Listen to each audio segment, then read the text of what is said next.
Good evening, ladies and gentlemen, and welcome to tonight's session online again, as we've all got used to having them. It's my particular pleasure to welcome Sir Robert Cooper tonight, who is a former British diplomat, and I'll say just one or two words in a minute, but he is not speaking to us tonight from a nice house somewhere in the United Kingdom. He is in Northern Macedonia, as he is still extremely active, quite obviously, and has been involved in Macedonian affairs during his career and has just gone back now. Sir Robert is a former diplomat. He was born in Nairobi. He was educated in Oxford and the University of Pennsylvania. And during his diplomatic career, he was also posted to Bonn at some time as the deputy head of mission. Those were the days when things happened in Bonn.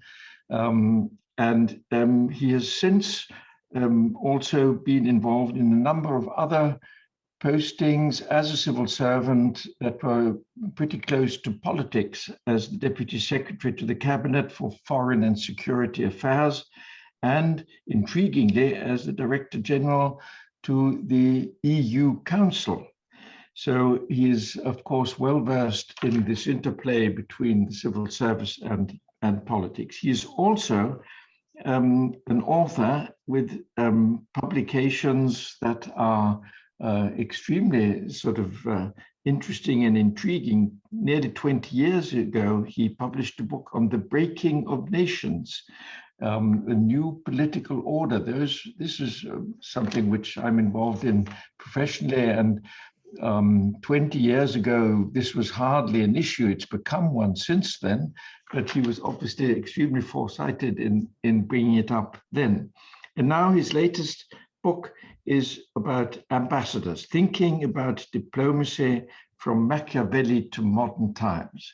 Now, as you all know, diplomacy is quite close to what the German-British Society does.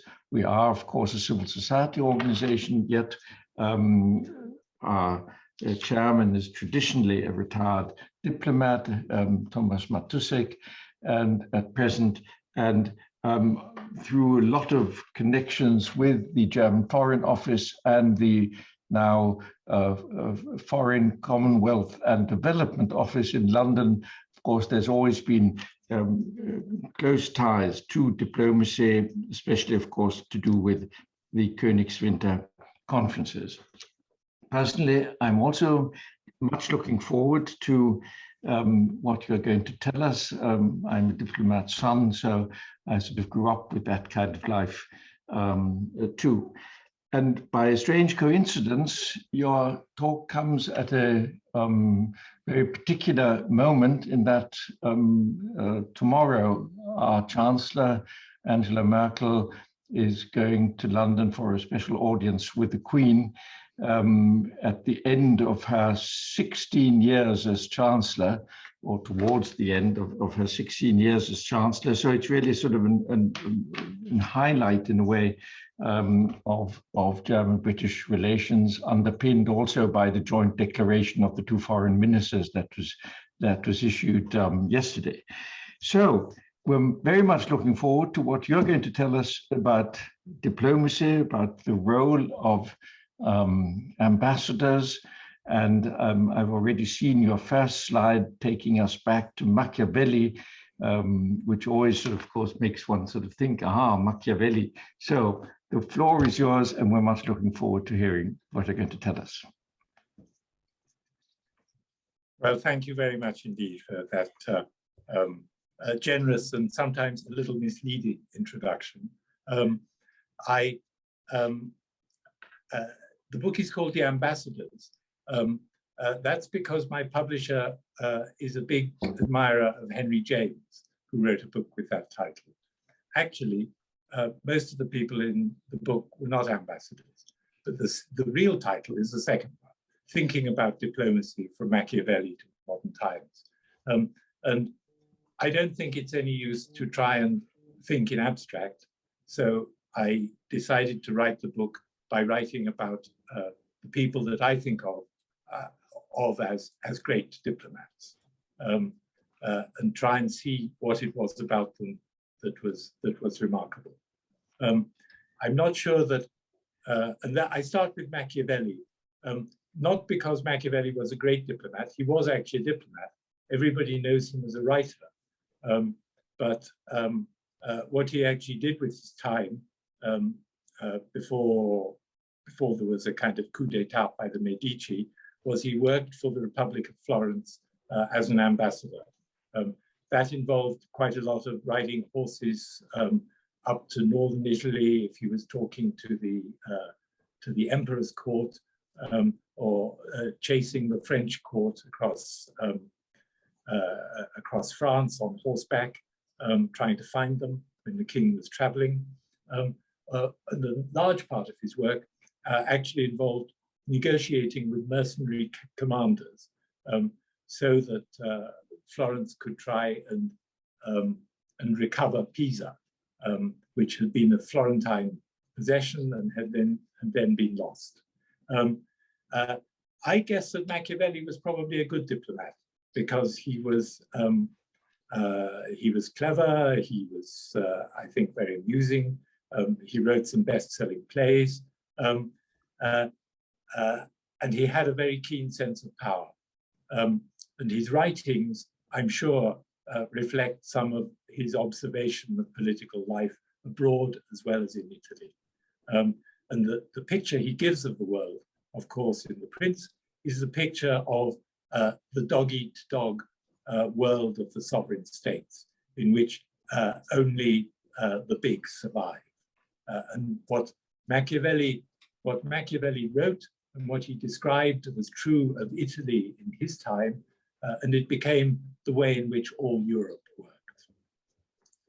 Well, then I move a little bit forward historically to Cardinal Richelieu. I'm not sure that he's my favorite diplomatic character, but you can't avoid Richelieu because he is, in many ways, the creator of the modern sovereign state. He was the first, France under Richelieu was the first place to have something like a foreign ministry. The ambassadorial system was gradually established under Richelieu's time. But the thing that struck me about him above all, when I sort of reread that chapter, was that he is almost a perfect likeness for Machiavelli's Prince. He does all the things that the Prince should do. For example, the picture you have here of Richelieu, Machiavelli says the Prince should not only do great deeds, but should be seen to do great deeds. And here you have a picture of Richelieu which exudes power and authority. And there are other pictures of Richelieu and also of his king, Louis XIII, of them crossing the Alps, later copied by Napoleon, to attack Italy, which was everybody's hobby at that time. Richelieu died about the same time as Louis XIII did, actually just before Louis XIII.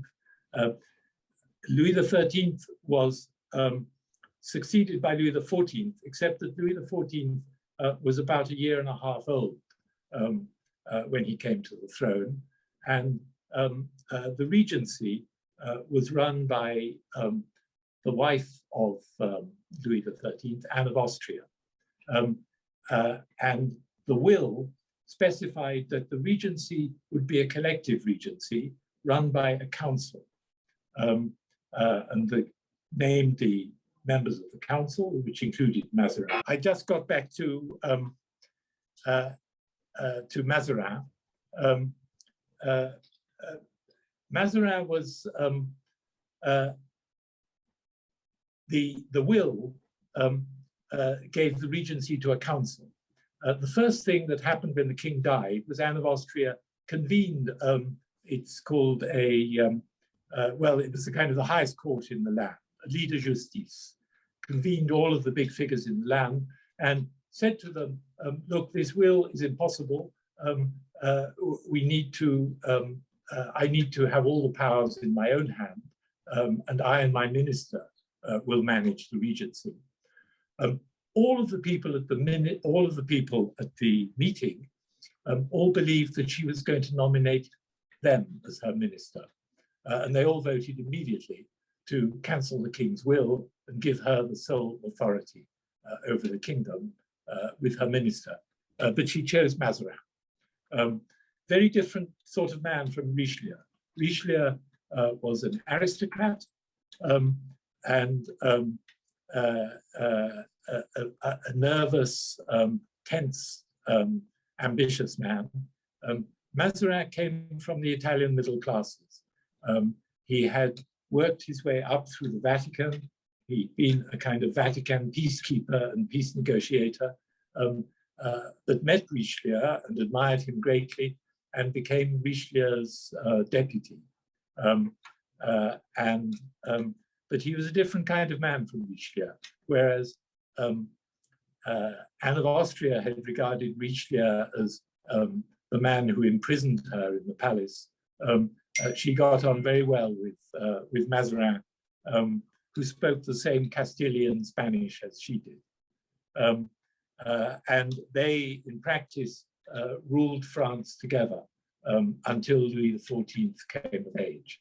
In the last, since this is a Deutsch-Britische occasion, I should mention that the last thing almost that Mazarin did was in the war against the Spanish, which continued almost to the end of his time. He formed an alliance with Cromwell and defeated the Spanish army jointly at the Battle of Dunkirk.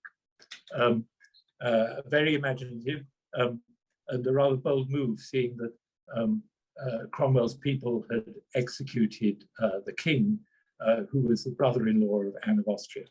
But Mazarin was flexible and imaginative. He was also the man who really dictated the policies that produced the Peace of Westphalia, as far as France was concerned, the first great European Congress. I then leap forward a century or two to Talleyrand. You see Talleyrand sitting down because he had a club foot.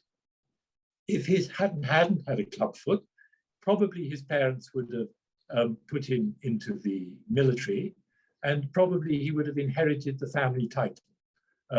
But he had a club foot and was therefore not suitable for the military. So they sent him into the church and he became a bishop instead.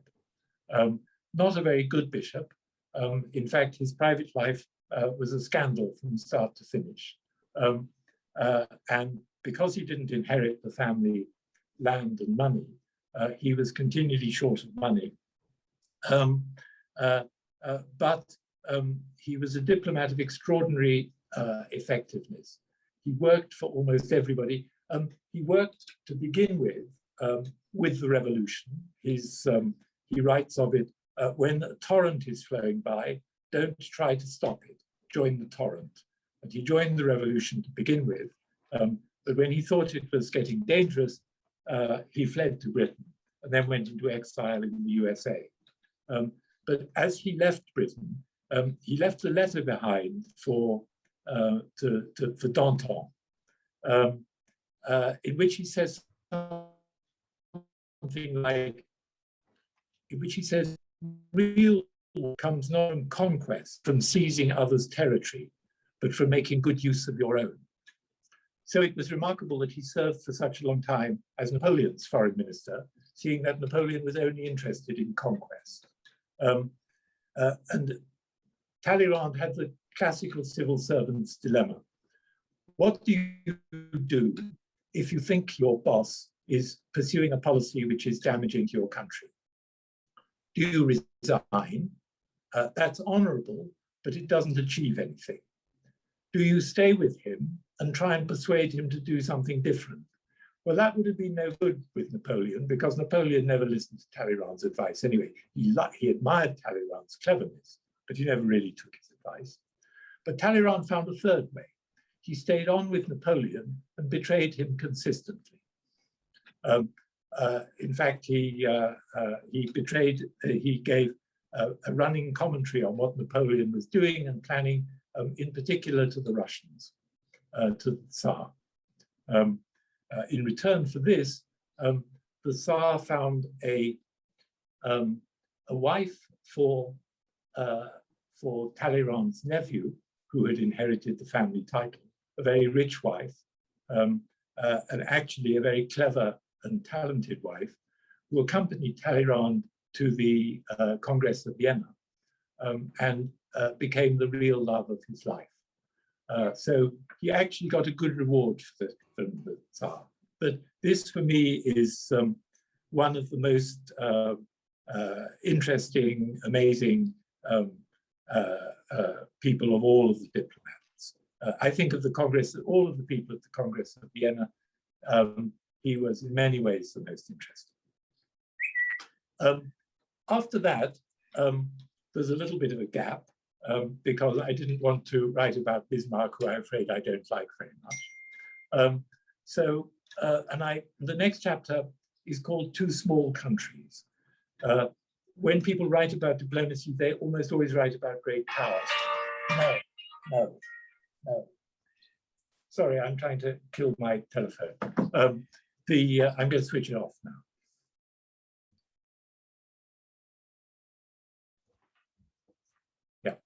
Yeah, so I've written a chapter called Two Small Countries, because small countries need diplomats even more than big countries do. Big countries can just knock their way around the world. So I've written a chapter on Denmark and Finland. The man you see here is Erik Scavenius. He was the Danish foreign minister during both World War I and World War II. In World War I, Denmark managed successfully to trade, it stayed neutral. It traded with Britain and Germany together. And seeing what it was trading was mostly food products, plus actually a lot of horses for the German army. That was actually pretty good and pretty clever in the middle of a blockade, a war of blockades. But the Danish performance in World War II was in some ways even more remarkable, where Denmark was occupied by Germany. He was not able to save Denmark, which was simply had no defense possibilities at all. But in some way, he and the others saved Denmark's honor. But you have to read the chapter to know what happened. The next slide shows a number of gentlemen, and there is a lady as well, leaving Helsinki for the Finland station in Moscow, or maybe in Leningrad, actually Leningrad. One of those gentlemen, the one who's right in the middle of the photograph, is Paasikivi, who was at the time the foreign minister of Finland, later became the president of Finland. He's looking rather grim. They're all looking rather grim in this, because going to negotiate with Russia in 1939, when you're a small country like Finland, and Russia has just taken over half of Poland and the Baltic states, it doesn't give you a good feeling. The result of the negotiation was 100,000 dead and 1 million refugees in the Winter War. But in the longer run, it was again Paasikivi who negotiated with Stalin at the end of World War II, at the end of occupation by Russia, and at the end of paying reparations to Russia. And they even paid their debts to Germany, actually. The result of that was a Finland which was neutral, and over time gradually associated itself more and more closely with the West. So he was the man who saved Finland. If you think of what happened to other neighbors of the Soviet Union, you have to think that he deserves a lot of credit. Next in my list of heroes comes George Kennan. This is the picture from the front of his memoirs. When I rather briefly studied international relations in the USA, Kennan's memoirs were compulsory reading, and I think they should still be today. He is, in a way, the real typical diplomat. He did get to be an ambassador, but he didn't have much luck as an ambassador. The real height of his career was when he was a middle-ranking diplomat, and he was endlessly writing cables back to Washington, saying, "You have got the Soviet Union completely wrong. Don't think that these people are like us. Don't think that like ours. Think you can make friends with them. Don't think to them brings you any kind of dividend." They don't understand that at all. And for about 10 years, nobody took any notice of this message. And then suddenly, in 1947, somebody from the State Department said, "It would be really good if you could write a commentary on Russian foreign policy." And he said, "Okay, they want the truth, do they?" And he then wrote the longest telegram anybody had ever sent, which is known as the Long Telegram, which says exactly what he's been saying all along. Do not think the Russians are like us. Do this with them, not on their terms, only on your terms. And he gives you instructions on how to deal with a difficult country, indeed in this case an enemy country, and survive. And it's still very useful advice today. Not just with Russia, we should think about it with China as well. But he's an example of actually the real working level diplomat. He spoke Russian so well that the Russian people thought he was a Russian, but rather old-fashioned in his language, that was all. And he was somebody actually who hated the Soviet state, but loved the Russian people. Then there is probably the most admired British foreign secretary, the only British one who gets into my book, actually, the post-war foreign secretary. I'm sorry to say that he was partly responsible for the division of Germany, although the people really responsible for that were the Soviet Union. But it was Bevin together with first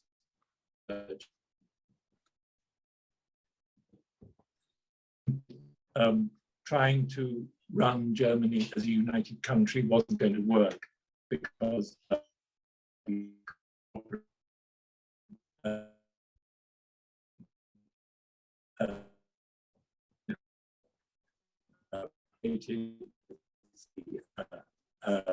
with the USA in the Berlin Airlift and in the Marshall Plan as well. But he was a great man. Only one thing he got wrong, and that is we should have joined the Cuban Plan, but that's another story. The next slide is that's George Marshall of the Marshall Plan. And then after George Marshall, we get Harry Truman, because I think the credit for all of these things that were done in the first immediate post-war years, the creation of NATO, the Marshall Plan, the Berlin Airlift. In the end, it was Truman who took the responsibility for those. So he is maybe and Truman, by the way, could we have the next slide possibly to get Truman? There we are, that's Harry Truman. And Truman also ended the racial segregation of the US Army. They went into World War II with regiments which were either black or white. After Harry Truman, the US Army was mixed, completely mixed. And seeing in armies what matters is the rank, not the color. Actually, this was a place where racial integration really worked. That, at any rate, is what Colin Powell told us. Next slide. And this rather modest little man, rather less well-known face, is Jean Monnet. I think that the Schuman Plan is maybe the most dramatic of all of the moments in post-war European diplomacy. And I think also that Monnet is maybe the most original of the diplomats in the book. I don't know whether it's Monnet or Talleyrand that I most admire, but Monnet was original and imaginative.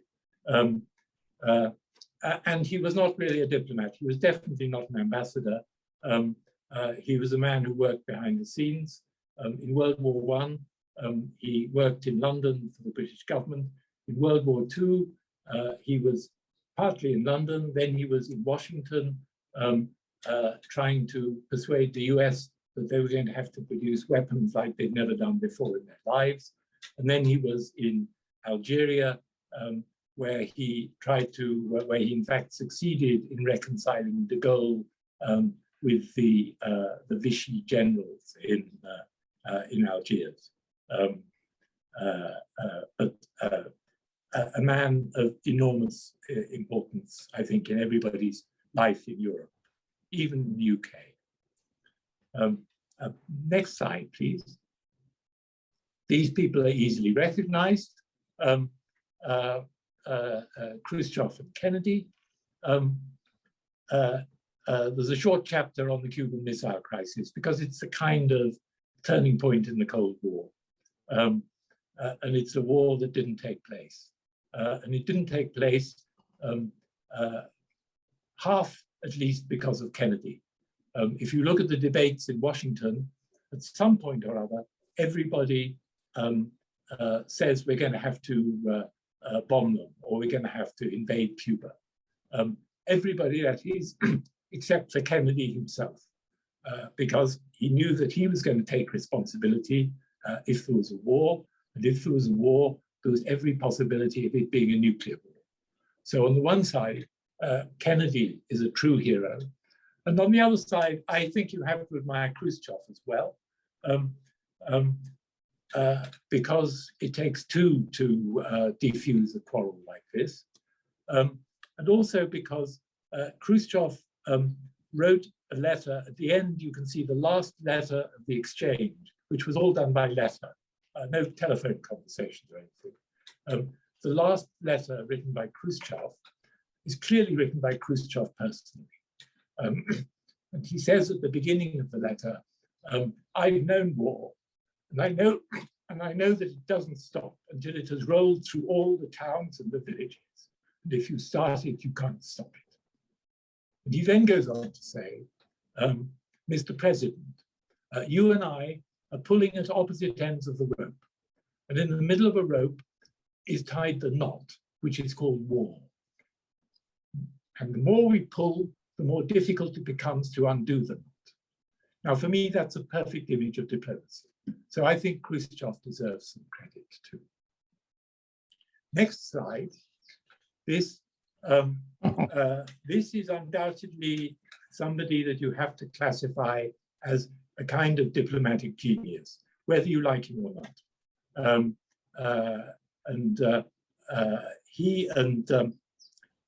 But you should understand that he didn't just kind of appear as a diplomat. It starts with his family as refugees in New York. He worked in a brush factory during the day and went to night school. And then came the war, and he was in the army. He was in the, now I can't remember what we call it in English or in German. The Americans call it the Battle of the Bulge, one of the last battles of World War II. But most of what he did, because he spoke fluent German, most of his time was spent interrogating Nazis. So it must have been very strange to go back to the USA, financed by the GI Bill, go and become an undergraduate at Harvard after you've been in a war and you've been interrogating all kinds of people and running a big chunk of Germany. Out of his time at Harvard, he did first an undergraduate degree in which he wrote a thesis so long that Harvard now has a rule called the Kissinger rule, which puts a limit on how long your thesis can be. And then he wrote a dissertation for his PhD on the Congress of Vienna, a book called The World Restored. I think it's actually one of the most brilliant books on diplomacy. He later wrote a book on diplomacy, which is also very good. But I think A World Restored is actually the most brilliant book. And then, of course, he and Nixon then ran American diplomacy. Well, Nixon ran it for 4 years and a bit, and Kissinger ran it for 8 years. And that included détente with the Soviet Union, the opening to China, the end of the Vietnam War. Those were all both successes and failures. The Vietnam War ended, that was good, but how many people were killed over the time that he was Secretary of State? The answer is quite a lot. These were all successes and were all failures. That's quite common in diplomacy. But I think his real masterpiece in diplomacy was actually the ceasefire agreement after the Yom Kippur War, which is maybe less known than some of the others. But it showed, as in a way to all of his actions, that he was a very brilliant man indeed. And then the book concludes with a chapter called German Diplomacy. And the lesson that I wanted to draw from the three people here that I think need to introduce to you, the lesson that I draw from that is that sometimes diplomacy is quite a long process. This is a diplomacy that took place over 40 years, something like that. Adenauer establishing Germany as a democracy, Brandt re-establishing relations with the East. I should here mention Bahr, who was a very brilliant man. Kissinger, you can read it in his memoirs, Kissinger at some point begins to wonder whether he is manipulating Bahr or Bahr is manipulating him. I actually think it was probably Bahr manipulating Kissinger. And then finally there's Helmut Kohl. But these three, and you have other distinguished figures as well, like Helmut Schmidt in between, but these are the people who were present at the creation of a divided Germany, who took the most important steps towards ending that with Willy Brandt, and Helmut Kohl, who was there with the USA to manage the transition to a united Germany and united Europe. And I think that is a record of 3 generations, 3 personalities, but consistent German diplomacy. And then the last slide is of 2 people that you don't necessarily know. One is Frank Foley, who was the Consul General in Berlin up to the time that World War II started. And the other is a Japanese diplomat, Chiune Sugihara. He was the Japanese consul in Kaunas in Lithuania. And he woke up one morning to find a very large crowd of people outside the consulate. And these were Jews and Jewish families who were escaping east from Poland. And he said, and were asking for transit visas for Japan, because they thought they could, if they could get a visa, transit visa for Japan, they could get across Russia and at any rate not stay in Poland.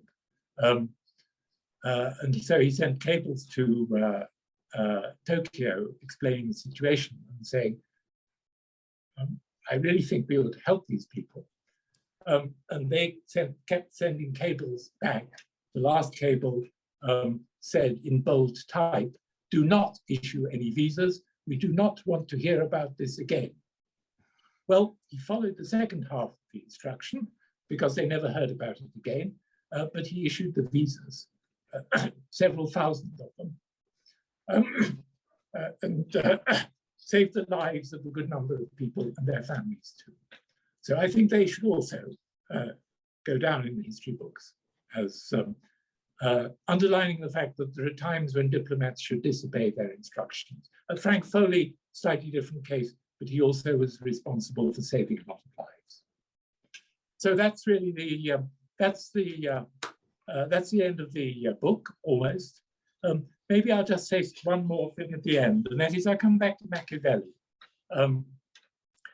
Machiavelli spent most of his life, one way or another, dealing with the question of Pisa, which Florence was besieging and failing to capture. And reflecting, it's not in the Prince, it's in the Discorsi. Reflecting much later in life on this, he says, actually, you know, it was a mistake. We failed. We should not have tried to reconquer Pisa. Countries which have, cities which have been republics never forget their lost freedom. They don't want to be conquered. And we handled Pisa completely wrong. If we had treated Pisa as we treated Pistoia, if we recognized that they were a fellow sort of republic, sort of democracy in those days, and treated them like brothers and created a kind of league of states, we could have been masters of all Tuscany. So my conclusion is that, right, this is right at the end of his life, it's not in the Prince. My conclusion is that actually what Machiavelli says isn't in the end so different from what Immanuel Kant says. And if Machiavelli and Kant agree, then it must be right. So that's really where I, I can't remember how many pages the book is, but it's quite long. But I've written essentially about my diplomatic heroes. And because success is rare in diplomacy, I've written about diplomatic successes. The message of the book is actually the combination and policy. And the personalities are as interesting as the policies. So there we are. Well, thank you very much. Thank you very much indeed. You certainly made a very impressive case for diplomacy, which is perhaps sometimes forgotten in sort of the ups and downs of politics and of party politics in particular. And the range of people you present is really quite something, from a prince of the church, Richelieu, to, well, Ernest Bevin, who had to go out and find a job aged 9 and never had any kind of sort of formal education, and yet became, as you said, a very important diplomat, if you like, as foreign minister. What you've also done is find a terribly good way of combining global Britain and Britain in Europe, to make it quite clear that one does not exclude the other. And even if, of course, you mention a number of people from outside Europe, it is, I suppose, a European viewpoint that you present, and that you should include in a fairly novel way 3 German chancellors, of course, makes it particularly interesting for a German audience. I'd invite the audience to put comments and questions in the chat function, and we'll try and reach out to them. Being, of course, a diplomat yourself, you did not mention the rather more delicate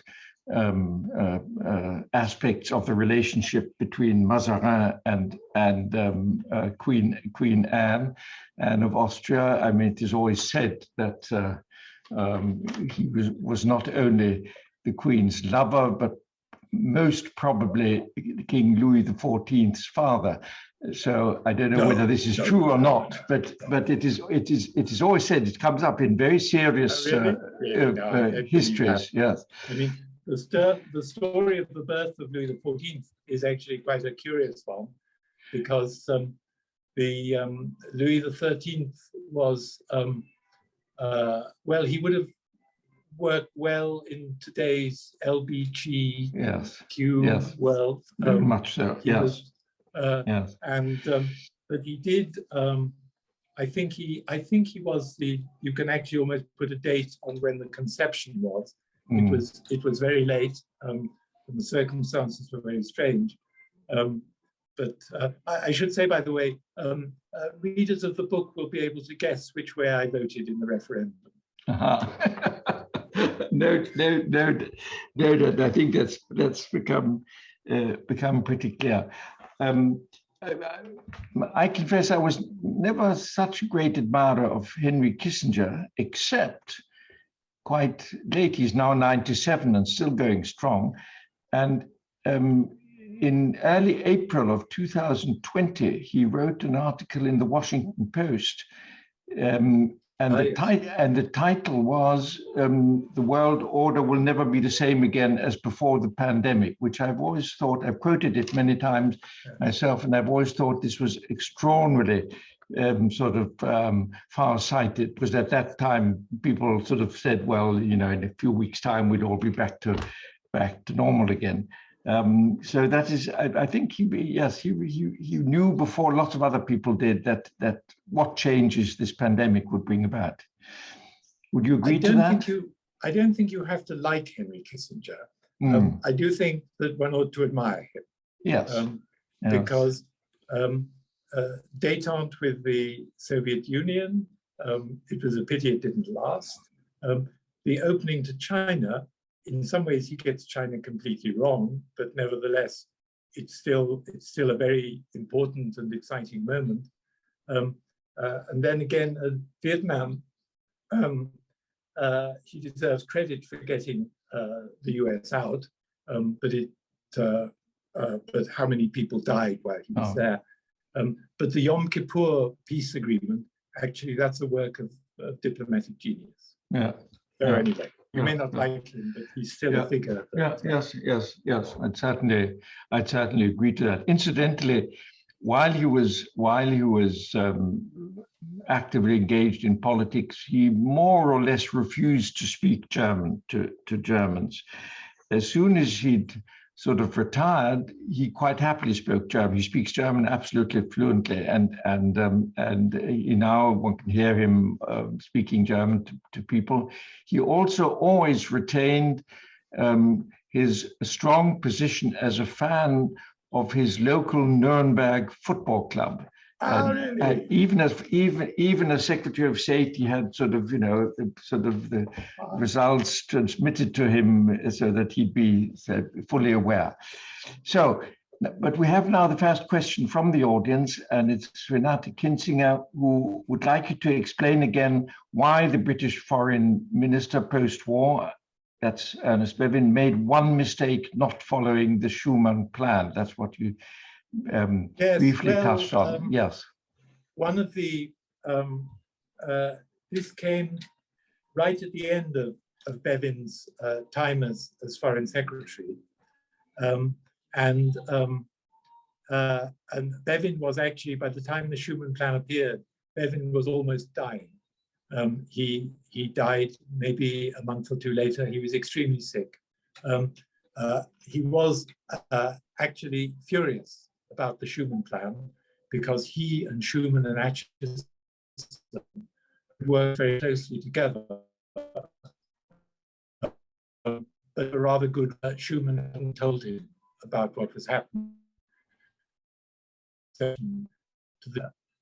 these people who collaborated very closely together, very successfully, he reacted very angrily against this. Why were they concealing me? Acheson knew and he didn't. So that was his first reaction. I should say, and I also think it was a pity that that Bevin and Monet never met.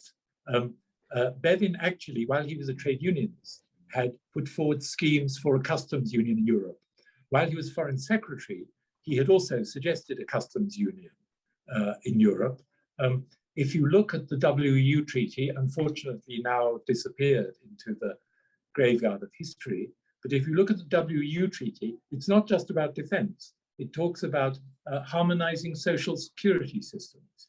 And that was a treaty drafted by Bevin under Britain. So I don't think that he was entirely, he would have been all up, I think, for collaboration with Europe. Probably would have liked it better if he'd been in on the story to begin with. And it would have been a bit difficult with doing coal and steel, because the British government was just about to, they'd been elected, Attlee's government was going to nationalize the coal, was going to nationalize coal mines in Britain. Mm-hmm. But Bevin was actually, at some times in the 1930s, he put forward resolutions in the TUC calling for a European customs union. So he was not hostile to the ideas, but by the time they came in the wrong way. And as I said, he was dying. Thereafter, Britain consistently missed opportunities with Europe.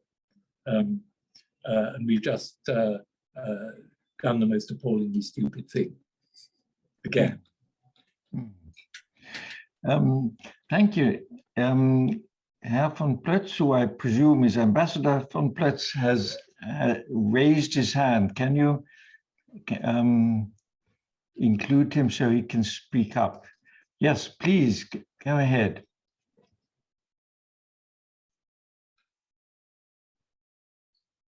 Can you? We can't hear you. You're... Now better? Yes, now it's all right. Yeah. Thank you very Please. much. Robert, thank you very much for writing this fascinating book and giving us a brief introduction. I would like you to hear your opinion about three people whom you didn't mention. In fact, the first one you just passed by, that was Bismarck. The second is a man who served the Soviet Union in London during the pre-World War II and through World War II days, Maisky. Yes.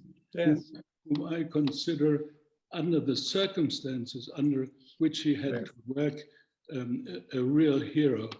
Yes. And the third one, you probably didn't mention out of modesty, which is Robert Cooper.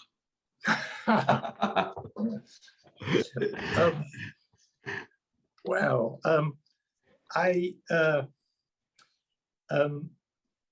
that's Bismarck. The fact is, I'm sorry to say, I first of all, there's been so much written about Bismarck.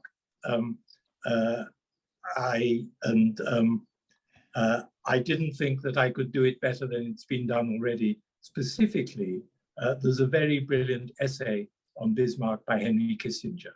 True, true, absolutely. Which I admire very much. And I thought as a short summary of Bismarck, I think this is excellent. I do kind of, there's a little summary of the 19th century in the book, which is in a letter from von Gentz, who was secretary to the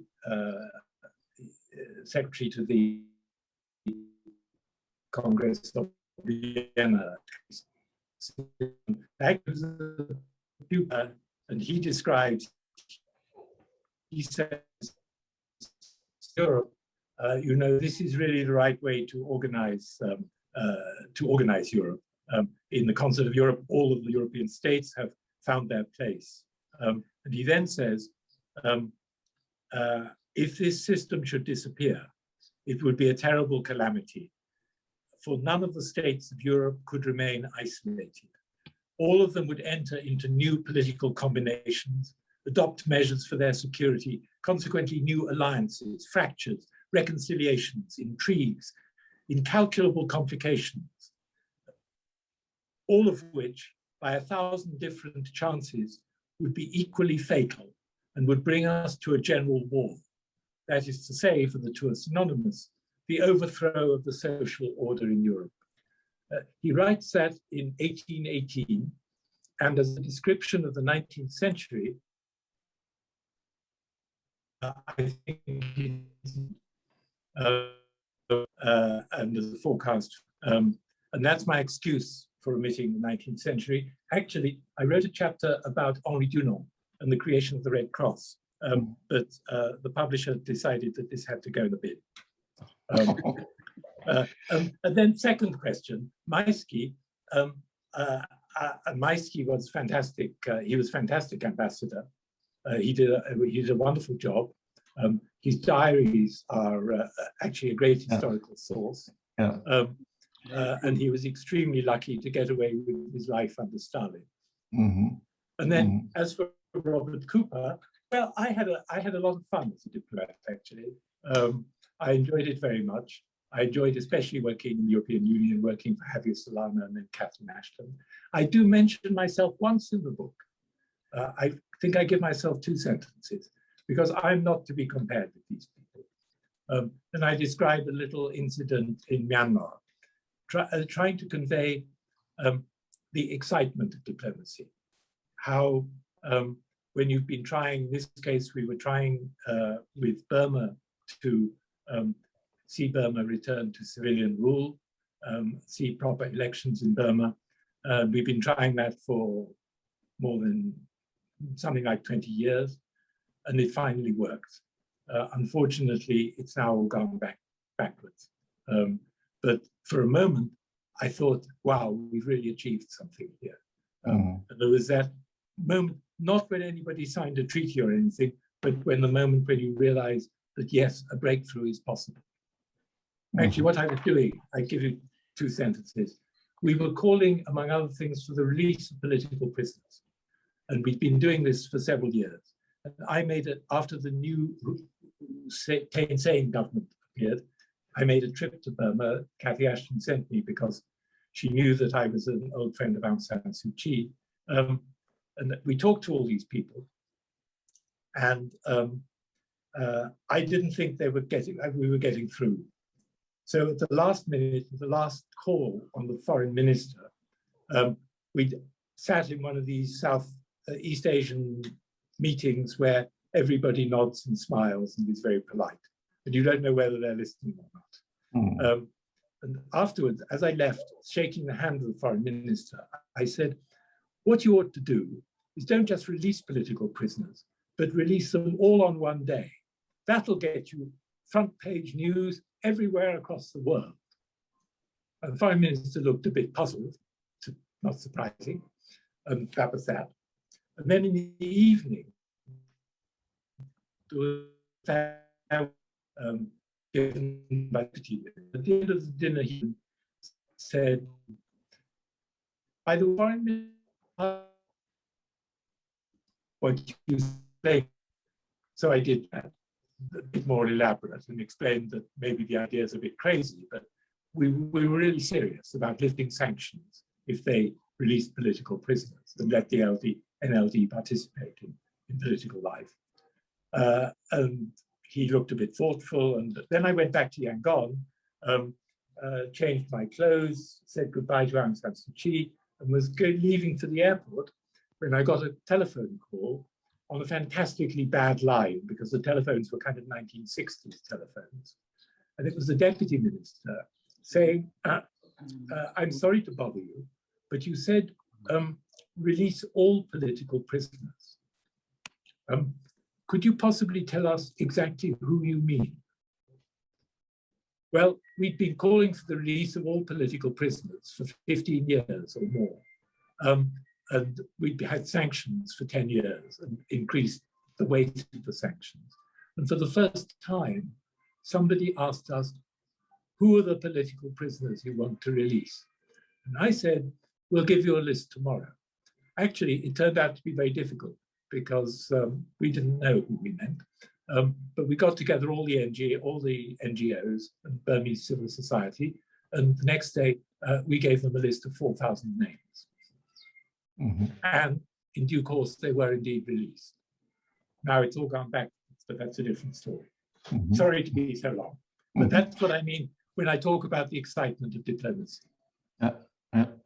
Thank you. I had one more question on my mind, and Armgard van Reden, whom we're very grateful for having brought us together, has a rather similar question. My question was, would you agree to what is often said that diplomacy today is not what it used to be? I remember when I was sort of getting ready to find a job after graduating, that my father said, "Don't become a diplomat. It's not what it was in my time."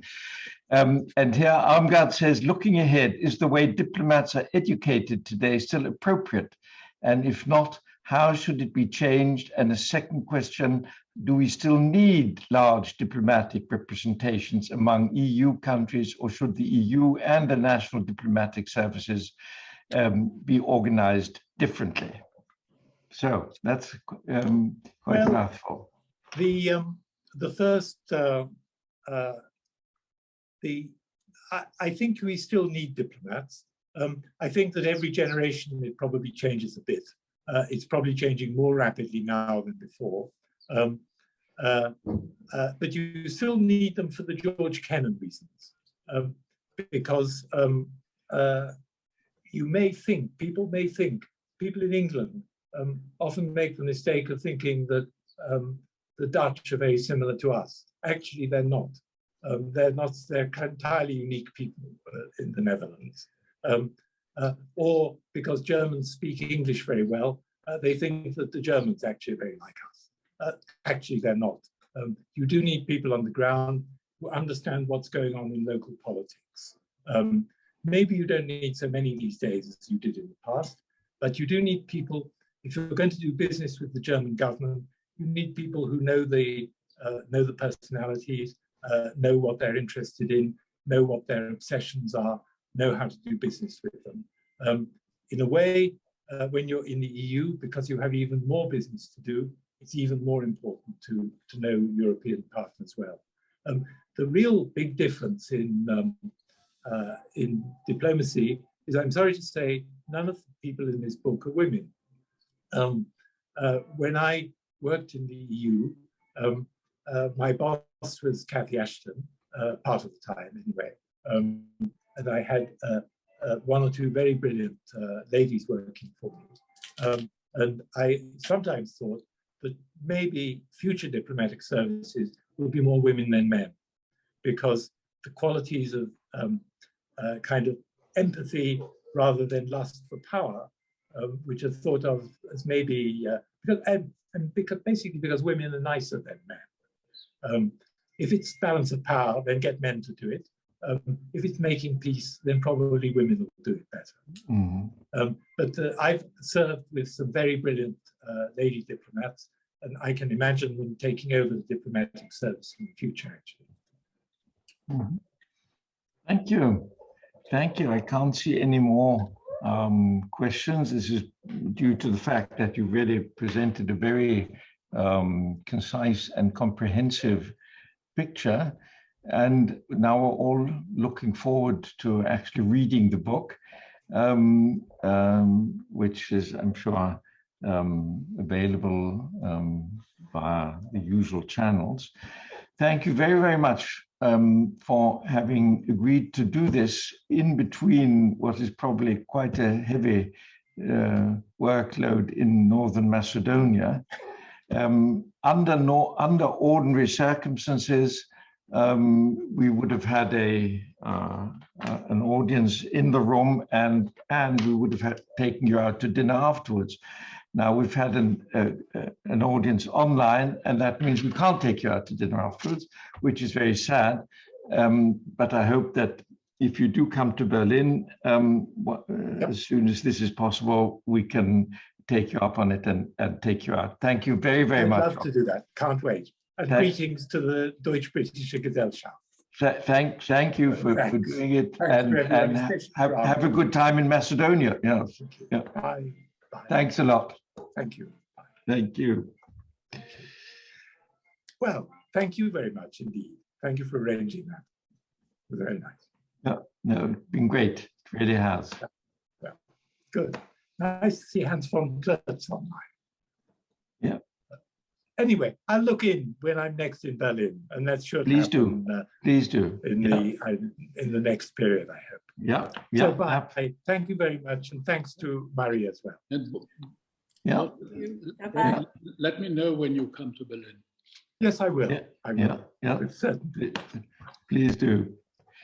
Okay. So that ends tonight's event. We're now in for a bit of a summer break, but we'll let you know soon what we'll be doing after the summer.